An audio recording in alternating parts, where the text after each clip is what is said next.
Ketemu lagi dengan saya Rizka, founder dari channel Ibu Masa Kini. Jika di video-video saya sebelumnya, channel saya membahas tentang resep masakan, pelatihan anjing, bermain dengan anak, dan review wisata kuliner, kali ini saya akan membahas pengalaman saya berinvestasi di reksadana. Ya, sebuah investasi yang cocok dilakukan oleh para ibu-ibu masa kini dengan modal minim sekalipun, yaitu mulai dari Rp100.000. Nah, udah pada tahu belum tentang apa itu reksadana? Mungkin sebagian orang udah tahu sih ya, cuma masih enggan untuk terjun lebih dalam dan kadang-kadang lupa, sehingga niat kita untuk investasi jadi cuma sekedar rencana aja. Oke, baik ya, kita mulai dari mengetahui apa itu reksadana. Reksadana adalah wadah pengelolaan dana atau modal bagi sekumpulan investor untuk berinvestasi dalam instrumen-instrumen investasi yang tersedia di pasar dengan cara membeli unit penyertaan atau yang kita kenal dengan NAB atau NAV sebuah reksadana. Instrumen investasi ini bisa berupa saham, instrumen tabungan pendapatan tetap seperti deposito, obligasi, serta instrumen pasar uang. Kemudian jenis-jenis reksadana. Reksadana yang paling mudah serta mempunyai resiko paling kecil adalah reksadana pendapatan tetap. Kemudian reksadana pasar uang. Yang ketiga, reksadana saham dengan resiko yang lebih tinggi.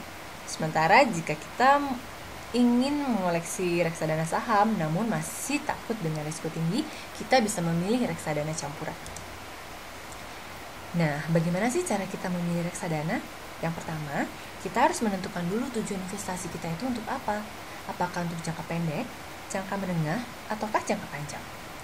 Jika untuk jangka pendek, misalnya kita ingin mengumpulkan uang tabungan untuk rencana kita liburan, kita bisa mengalokasikan dana kita ke dalam reksadana pendapatan tetap atau reksadana pasar uang. Kemudian bagaimana kalau kita punya rencana jangka menengah, misalkan untuk tabungan pendidikan anak kita 5 tahun ke depan? Oke, kita bisa mengalokasikannya ke dalam reksadana campuran atau ke dalam reksadana saham.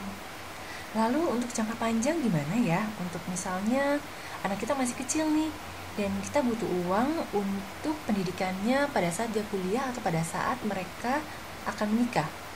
Dan selain itu kita juga mungkin perlu tabungan untuk hari tua. Oke, saya lebih merekomendasikan memilih reksadana saham. Nah, kita udah tahu kan mau memilih reksadana apa, misalkan reksadana saham, pasar uang, ataukah pendapatan tetap, atau mungkin campuran. Nah, sekarang ada lagi pertanyaan dari teman saya. Nah, kita bisa beli reksadana di mana? Ribet nggak sih? Terus susah nggak sih? Nah, sekarang kita udah berada di zaman yang serba gampang. Segala sesuatunya bisa kita lakukan di rumah asalkan ada koneksi internet. Kita bisa membeli reksadana melalui bank, perusahaan sekuritas, atau di supermarket reksadana online. Dalam video kali ini saya memberikan contoh menggunakan jasa Indo Premier, yaitu supermarket reksadana online. Selain itu dia juga sebagai sekuritas untuk perusahaan saham. Nah, yang kedua adalah kita harus bisa memilih manajer investasi mana yang cocok, yang memberikan return yang baik, serta produknya bagus. Produk reksadana itu ada banyak sekali macamnya. Kita bisa menggunakan rekomendasi dari orang-orang bank, misalkan Bank Commonwealth, Bank BCA, dan bank-bank lain yang menjual reksadana. Biasanya customer service yang menjual produk-produk reksadana bukan customer service biasa. Mereka adalah customer service yang telah mempunyai sertifikat sebagai perantara efek. Kemudian kita bisa memilih lagi mau pilih produk reksadana yang mana ya, dan mau pilih manajer investasi yang mana.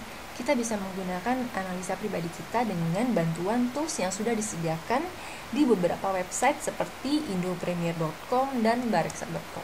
Oke, yang pertama kita coba menggunakan bareksa.com. Di sini kita akan contohkan memilih reksadana saham. Jenisnya semua itu ada reksadana syariah, kemudian yang standar, Nah, selagi loading kita juga mencoba di Indo Premier. Hasil dari Bareksa. Di sini saya ingin menampilkan reksadana saham dengan profit di atas 10% per tahun. Nah, di sini ada banyak, ada Bahana Icon Syariah, Bahana Dana Prima, CIMB Prinsipal, Equity Agresif, Cipta Syariah Equity, Dana Pratama Ekuitas, Dana Reksa Mawar. Oke. Kemudian kita lihat hasil dari Indo Premier. Di sini berdasarkan top equity fund, ada Skurinvest Equity Fund, MNC Dana Sekuritas, dan kita bisa melihat hasil return berdasarkan periode, yaitu 3 bulan, 6 bulan, 9 bulan, kemudian 1 tahun, 2 tahun, hingga 3 tahun. Rata-rata peringkat pertama diduduki oleh Skurinvest Equity Fund. Kemudian untuk 3 tahunnya diduduki oleh Dana Equity. Nah, sekarang kita akan compare reksadana. Masukkan nama reksadananya. Yang pertama saya akan mencoba Skurinvest Equity Fund. Kemudian yang kedua Dana Pratama Ekuitas. Yang terakhir saya akan mengambil dari Bareksa, yaitu CIMB Prinsipal Equity Agresif.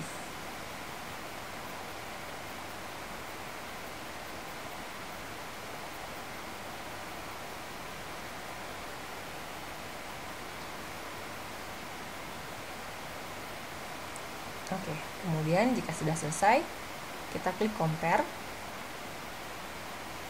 Akan keluar hasil nilai NAV atau NAB selama periode 1 bulan. Kemudian kita bisa pilih kinerjanya selama 3 bulan. Di sini kelihatan Skurinvest Equity Fund menduduki peringkat pertama, kemudian disusul oleh CIMB Prinsipal Equity Agresif. Nah, untuk 6 bulannya tetap Skurinvest menduduki peringkat pertama. Untuk 1 tahun Skurinvest Equity Fund disusul oleh Dana Pratama Ekuitas. Sedangkan untuk 3 tahun, Dana Pratama Ekuitas lebih memimpin dibanding Skurinvest Equity Fund. Kemudian kita klik summary. Di dalam summary ini kita bisa melihat berapa harga NAV sekarang, kemudian dana yang dikelola berapa, dan kita melihat dari tanggal berapa mereka listing. Oke. Sorry. Nah, di sini saya mengambil NAV yang masih kecil, yaitu Skurinvest, dibandingkan dengan CIMB Prinsipal Equity Agresif sudah memiliki NAV sekitar 3 ribuan.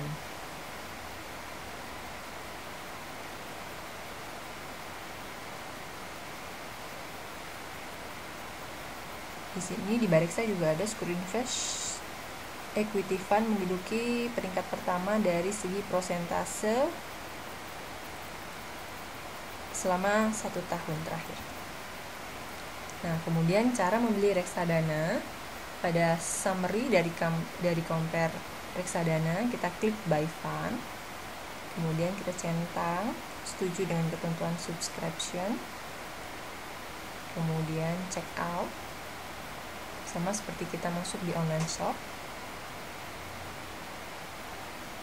dan kita isi apakah kita akan menggunakan metode dollar cost averaging atau menggunakan metode constant share. Saya akan membahasnya setelah slide yang ini. Anggap aja kita menabung Rp250.000 sebulan, kemudian klik confirm. Misalnya kita memproses ini setelah jam 2 siang, maka NAB yang akan, nah contohnya di sini, order saya pada tanggal 5 Oktober. Kemudian reksadana ini akan diproses hari setelahnya, yaitu tanggal 6 Oktober. Cut off dari transaksi adalah pukul 2 siang. Nah, sudah selesai. Kemudian metode pembelian. tadi saya sudah sempat menyinggung soal dollar cost averaging dan constant share. Nah, sebelumnya ada metode yaitu yang disebut dengan lump sum, yaitu sekaligus. Misalnya kita mempunyai bonus dari perusahaan, nah kita bisa langsung menempatkannya nih. Misalnya kita punya dana 5 juta untuk 5 tahun, kita bisa langsung menaruhnya lump sum sekaligus pada saat itu. Yang kedua adalah dollar cost averaging, yaitu kita membeli secara bertahap dengan nominal yang tetap setiap bulannya atau setiap tahunnya. Yang ketiga adalah constant share, kita membeli unit yang tetap, misalnya membeli 100 unit per bulan atau 1000 unit per tahun dan sebagainya, terserah dari kemampuan dan tujuan investasi Anda. Berikut adalah tabel perbandingan jika kita menggunakan metode lump sum, dollar cost averaging, serta constant share. Pada saat lump sum, saya menyertakan dana 5 juta. Pada saat itu NAB asumsinya adalah 1000. Jadi kita memperoleh 5000 unit. Sementara jika dengan dollar cost averaging, setiap tahunnya saya menyisihkan 1 juta rupiah dengan target menabung 5 tahun. Kemudian di tahun pertama saya mendapat 1000 unit, yaitu 1 juta dibagi 1000. Tahun kedua mendapatkan 952,38, hasilnya diperoleh dari 1 juta dikurangi dengan nilai NAB pada saat tahun kedua. Oke, dan begitu selanjutnya. Kemudian dengan constant share, kita menabung dengan unit yang tetap. Tahun pertama sampai tahun kelima, target kita adalah 1000 unit. Yang berbeda adalah di nilai nominalnya. Nilai nominalnya berarti unitnya 1000 dikalikan dengan NAB-nya, mendapatkan hasil sekian. Nah, selama 5 tahun, lump sum 5 juta, dollar cost averaging 5 juta, constant share 5.500.000. Sekarang di tahun ke-6 misalnya kita tidak menabung dan kita ingin menjual reksadana kita. Asumsinya NAB tahun ke-6 adalah 1.300. Maka imbal hasil dari metode masing-masingnya adalah sebagai berikut.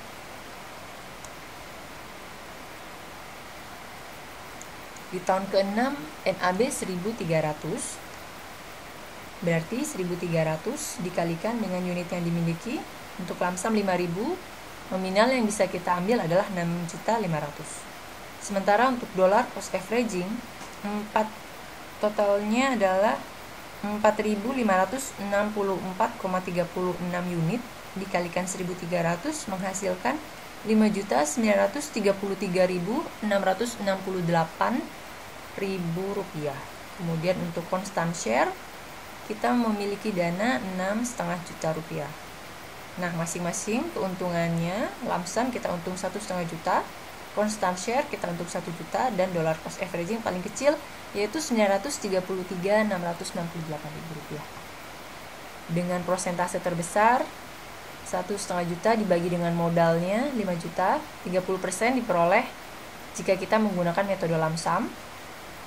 Persentase kedua dengan menggunakan metode dollar cost averaging yaitu 18,67%, dan persentase terakhir terkecil adalah menggunakan constant share 18,18%.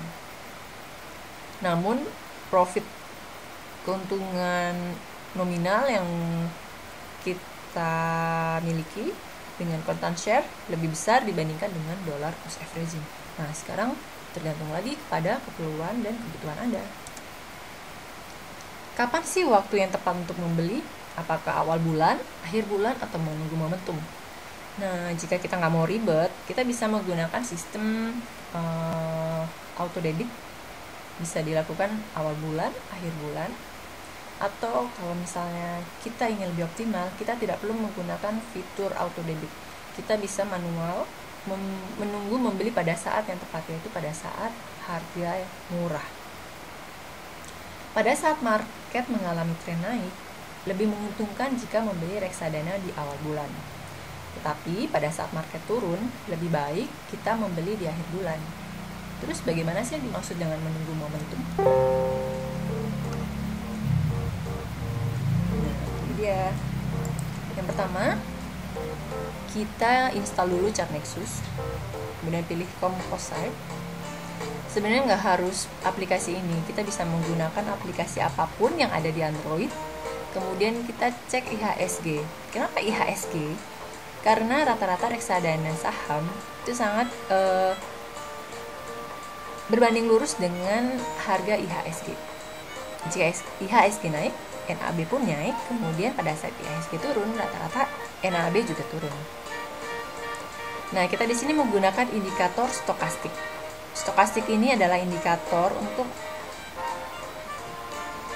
mengetahui apakah suatu saham atau suatu pasar sedang jenuh beli, jenuh jual. Dan bagi pemula, saya rasa indikator ini yang paling gampang. Ada buku yang saya cukup sukai, yaitu dari Ryan Filbert. Di sana Ryan Filbert merekomendasikan menggunakan moving average. Cuma bagi saya dan teman-teman saya, menggunakan moving average ala-ala swing trader agak sedikit membingungkan. Jadi saya lebih menyarankan kita menggunakan analisa dengan indikator stokastik. Nah, garis yang saya bulat warna ungu di sini adalah berperan sebagai support. Pada area ini disebut area jenuh jual. Rata-rata ketika harga terpentok di bawah, biasanya harga akan tertahan. Ini yang disebut dengan support. Pada saat Januari, kita membeli tanggal 6 sampai 10. Bulan Februari sekitar akhir bulan sampai tanggal 4 Februari, dan begitu seterusnya. Ya, kita lihat harga semua berada di garis support. Nah, disinilah saat yang tepat untuk kita membeli. Kemudian ada lagi menggunakan analisa moving average seperti yang saya katakan tadi. Untuk pemula, menggunakan moving average lebih sulit jika dibandingkan dengan menggunakan indikator stokastik yang berperan sebagai sinyal support untuk pembelian reksadana. Nah, ada lagi pertanyaannya? Oh iya, sempat ada beberapa teman saya menanyakan, kalau kita beli reksadana, misalnya reksadana pasar uang, terus kita harus nyimpan berapa lama? Nah, berbeda dengan deposito. Misalnya kita terikat kontrak deposito untuk 1 tahun, tidak boleh dicairkan. Nah, reksadana ini bebas, terutama reksadana pasar uang. Di sana tidak ada minimal penyimpanan berapa lama. Jika reksadana saham, masing-masing produk berbeda-beda. Ada yang 3 bulan minimal, tidak dikenakan biaya jual dan beli. Biasanya sih biayanya sekitar 0, sekian sampai dengan 5%. Masing-masing produk reksadana berbeda-beda. Kita bisa ngecek lagi pada saat tadi kita mau check out. Nah, setelah penyimpanan misalnya lebih dari 6 bulan, kita tidak dikenakan biaya penjualan. Berbeda dengan pada saat kita membeli di bank. Mau kita nyimpan 1 bulan, 3 bulan, lebih dari 6 bulan, biasanya biaya penjualan itu tetap ada. Nah, itulah mengapa saya lebih suka membeli reksadana secara online, karena kita di sini mandiri, kita memilih sendiri sesuai dengan apa yang kita ketahui dan apa yang kita yakini. Oke, sekian video tutorial saya mengenai cara investasi di reksadana. Jangan lupa untuk subscribe, like, dan komen video ini ya. Kunjungi juga blog saya di www.ibumasakini.com untuk melihat postingan seputar resep masakan, review wisata kuliner, parenting, tumbuh kembang anak, dan pengelolaan keuangan untuk para ibu masa kini. Oke guys, have a nice day and bye-bye!